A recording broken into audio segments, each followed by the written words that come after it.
Hello mga Bebe Love! For today's video, pupunta nga ulit kami kina Mariela sa aking friend Beshi. O diba? Yun, naglip-tint na rin ang person pero para naman syempre pakakatsura. O diba? Aayusin ko na nga ang aking dadalhin. Nilipat ko nga pala ang aking gamit sa malaking bag dahil para lahat madala ko ang aking mga gamit.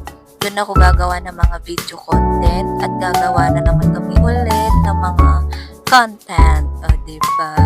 Tsaka para naman iba yung background ko, hindi para-pareho.